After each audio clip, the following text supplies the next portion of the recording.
হয়তো ওখানে সবাই আমাদের দুজনকে প্রশংসায় ভরিয়ে দিচ্ছে, হয়তো সবাই এটাই বলছে যে বাহ, কি প্ল্যান বানিয়েছিল সর্বরাজ আর নম্রতা।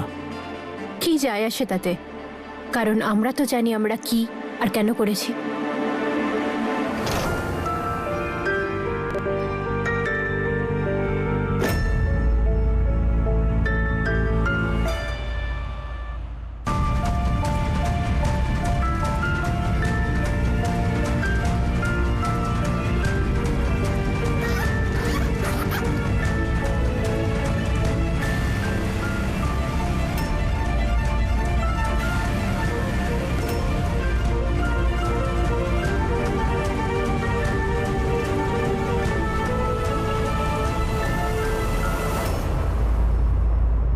এসব কি সর্বরাজ? জাদু। জাদু মানে? মানে যেটা দেখছো সেটা সত্যি নয়, আর এটা তো দরকারি নয় যে যেটা সত্যি সেটা দেখাতেই হবে। অবশ্য তুমি চাইলে গিয়ে সবাইকে বলতে পারো যে আমি সবাইকে ঠকাচ্ছি, কারণ সমস্ত প্রপার্টি আমি আমার নামে লিখিয়ে নিয়েছি।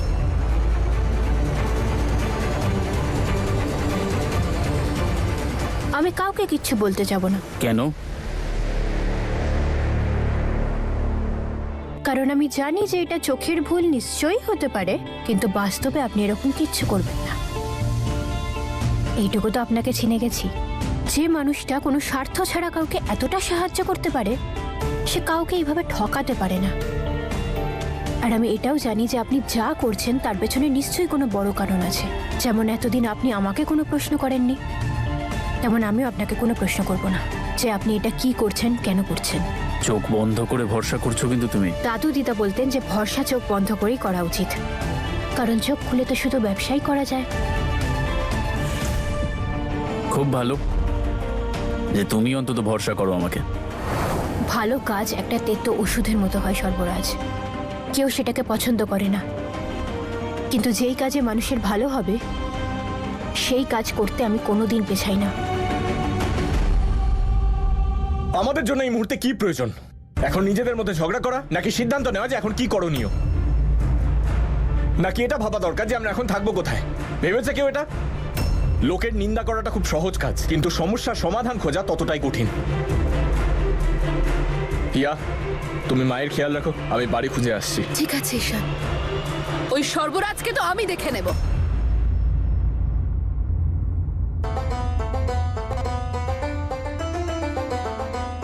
ওর এত সাহস যে ও একা ওই বাড়িটা দখল করে নিয়ে তোমাদের সবাইকে বাড়ি থেকে বের করে দিল, আর তোমরা সবাই বেরিয়েও গেলে।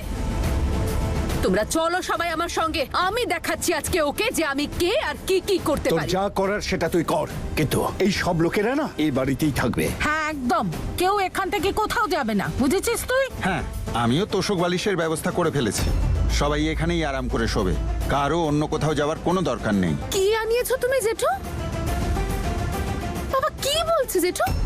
তুমি তোমার জামাই আর তার বাড়ির লোকেদের মাটিতে গদি পেতে শোয়াবে? এর থেকে বেটার হবে তোমরা সবাই আমার বাড়িতে চলো, ওখানে গিয়ে শুয়ে পড়বে। চলো। যেতে চাই না আপনার বাড়িতে। আর ঘুমানোর জন্য শান্তির প্রয়োজন হয়, সোনার বিছানার নয়। আপনার সোনার বিছানা আপনার কাছেই রাখুন। আর আমার ফ্যামিলির কথা বলছেন, তাহলে আমার ফ্যামিলির জন্য আমি যথেষ্ট, আমি ওদের সামলে নেব। Thank you so much.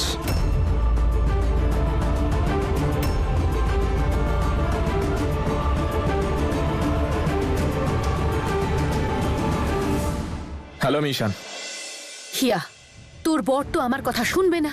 তুই বোঝা না একটু আমি কি বলার চেষ্টা করছি। তুই মম প্লিজ, সিচুয়েশন এখন এমনি কমপ্লিকেটেড, আর ঈশান যা করছে ভেবে চিন্তেই করছে। তুমি প্লিজ এসব ম্যাটার থেকে দূরে থাকো। বাড়ির ব্যাপারে কথা হলো আমার, আমরা একটা বাড়ির খোঁজ পেয়েছি। বাড়িটা ছোট, কিন্তু যতক্ষণ না অন্য কোনো বাড়ি পাচ্ছি আমরা ম্যানেজ করে নেব।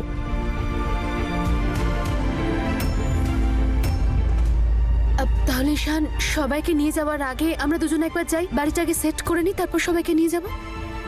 চলো।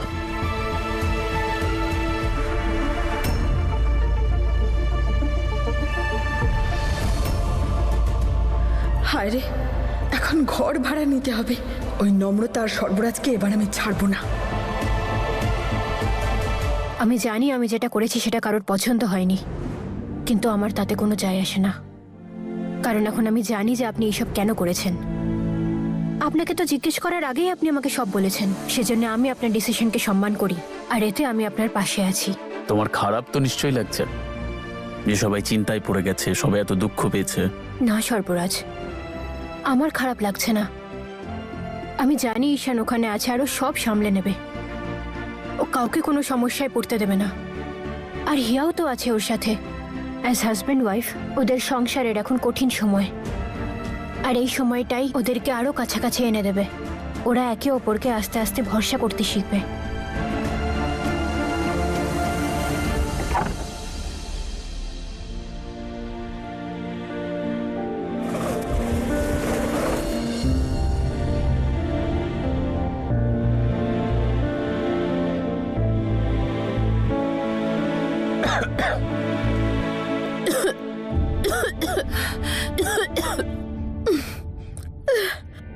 এ বাবা,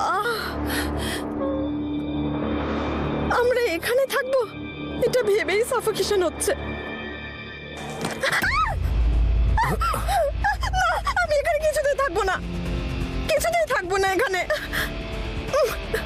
ওহো বেবি, কি হলো কি? সামান্য একটা টিকটিকি তোমাকে গিলে ফেলতো নাকি? হ্যাঁ, তুমি তো এটাই চাও যে ও আমাকে গিলে ফেলুক। তুমি নামেই আমার স্বামী, নিজের বউয়ের জন্য একটা রুমও বুক করতে পারোনি কোনো 5 স্টার হোটেলে। আচ্ছা আচ্ছা, 5 স্টার হোটেলে থাকবে তুমি? কোনোদিন 5 স্টার হোটেল বাইরে থেকে দেখেছো? যদি হিয়া এখানে থাকতে পারে তাহলে তুমি কোন রাজ্যের রাজকুমারী? খবরদার যদি তুমি আমাকে হিয়ার সাথে কম্পেয়ার করেছো, আমি এখানে ভুলেও থাকবো না, বুঝেছো? আর এর থেকে তো ফুটপাতে থাকা ভালো।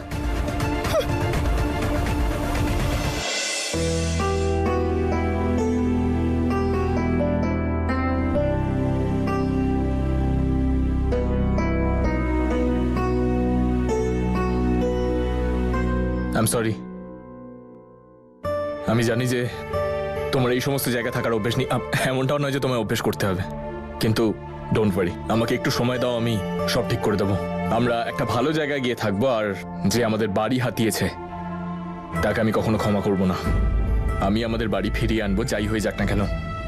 ঈশান, তুমি ওই গানটা শুনেছো? আমার মন ভেঙে দিও না, শুনেছো? শুনেছি। তাহলে ব্যাস, এটাই ধরে নাও যে আমার স্বপ্নগুলো পূরণ হচ্ছে। কারণ আমার সারা জীবন এটাই স্বপ্ন ছিল যে আমরা দুজন মিলে আমাদের ঘরটাকে সুন্দর করে সাজাবো। এবার তুমি বলো, এরকে বেটার সুযোগ আর বেটার জায়গা আমার কাছে আর কি হতে পারে? জায়গা যতই ছোট হোক ঈশান, আমার পৃথিবী তো তুমি। তুমি থাকলে সব আছে, যদি তুমি না থাকো তাহলে তো সব রংহীন হয়ে যাবে। তুমি একদম টেনশন করো না, তুমি দেখো আমরা এই বাড়িটাকে আমাদের ওই বিরাট বাড়ির থেকেও সুন্দর করে সাজাবো। মমকেও এখানে নিয়ে আসবো আর বাকি সবাইকেও, ওদের সবার খুব পছন্দ হবে, তুমি দেখে নিও। কি জানি আমরা কি অন্যায় করেছি যে ওভাবে আগুন লাগলো, আর তারপর আমাদের বাড়িটাও এভাবে হাতছাড়া হয়ে গেল। সব ঠিক হয়ে যাবে রেণুকা, ভরসা রাখো। কে জানে ওপরওয়ালায় কি পরীক্ষা নিচ্ছে। মা কি রেণুকা আন্টি ঠিক আছেন তো? কি করে ভালো থাকবে বল মা? মাথার উপর ছাদ নেই ওর এখন। এক মুহূর্তেই ছেলের বউকে নিয়ে পথে নামতে হলো। না, খাবো না। প্রথমে তো বাবা বোকা বানাচ্ছিল যে সব থেকে বড় ঘরটা উনি আমাকে দেবেন, কিন্তু ওনার ওই বড় ছেলে পুরো বাড়িটা দখল করে বসে আছে, ভিখারির মতো অবস্থা করে দিয়েছে আমাদের। মা কি ঘর ছাড়ার দুঃখ কি সেটা আমি জানি, কিন্তু তুমি চিন্তা করো না, ঈশান আছে তো ওখানে, ও নিশ্চয়ই সব সামলে নেবে। ও কাউকে কোনো কষ্ট পেতে দেবে না, এই সময়টাই ওদের দুজনকে কাছাকাছি আনবে। কিন্তু তুই একটা কথা বল, যে তুই সর্বরাজের পাশে থাকলি কেন? সময় আসতে দাও, সেটাও আমি তোমাকে জানিয়ে দেবো মাখি। তুমি সত্যি বলবো ঈশান, আমাদের ওই রুমটা না আমার তেমন পছন্দই ছিল না, কত বড় ছিল। তুমি আমাকে চিৎকার করে ডাকতে হিয়া, আমি 15 মিনিট পর তোমার কাছে এসে পৌঁছতাম, কত টাইম ওয়েস্ট হতো বলো। এটা বেশ ভালো, ছোট্ট মতন কোজি। এখানে থাকলে আমরা অনেক কাছাকাছি থাকতে পারবো। আর আমি কি ভাবছি বলো তো, আমি আমাদের বিয়ের ছবিটা ওই ওয়ালে লাগাবো, ভালো হবে না? তোমার যেটা ঠিক মনে হয় তুমি সেটাই করো। বাই দ্য ওয়ে, আমি কয়েকটা রেন্টাল ফার্নিচার অর্ডার করেছি, আমাদের প্রয়োজন হবে। আমি কোথাও যাব না, আমি এখানেই থাকবো। আমার চিন্তা করিস না ঈশান, তুই নিজের পরিবারকে সামলা। নম্রতার ওখানে থাকার পিছনে কি কারণ থাকতে পারে?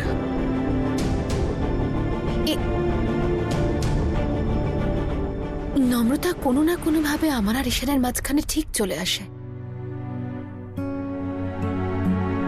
হ্যালো মিস্টার এসপি, তুমি চিন্তা করো না নম্রতার জন্য। ওর ফিয়ন্সে সর্বরাজ আছে ওর সঙ্গে, আর ও একদম ঠিক আছে, ট্রাস্ট মি। হিয়া, কিছু বুঝতে পারছি না আমি। নম্রতা সর্বরাজ দাদার সাথে কি করে থাকতে পারে? এটা জানার পরেও যে ও আমাকে ঠকিয়েছে, আমাদের পুরো ফ্যামিলিকে ঠকিয়েছে। ও এমন একটা মানুষের সাথে আছে যে কারোর হতে পারলো না। কেন? আমার মনে হয় আমাদের মধ্যে কেউই জানে না যে নম্রতা এগুলো কেন করছে। কি জানি ওর মাথায় কি চলছে, কিন্তু প্লিজ তুমি এত টেনশন করো না, সবকিছু সময়ের সঙ্গে সঙ্গে ঠিক হয়ে যাবে। কিন্তু আমাকে নিয়ে তুমি কখনো কোনো ডাউট রেখো না। আরে আই মিন, আমি কখনো কোথাও যাব না তোমাকে ছেড়ে, প্রমিস।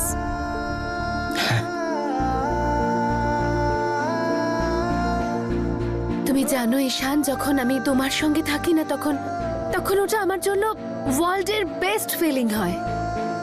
আর তুমি তো সবসময় বলো ঈশান যে মানুষের সব থেকে শান্তির জায়গা হলো তার বাড়ি, আর এখন তো এটাই আমাদের বাড়ি। তাহলে চলো আমাদের বাড়িটাকে সুন্দর করে সাজাই। আইডিয়া। তোমার রাগ হচ্ছে তো?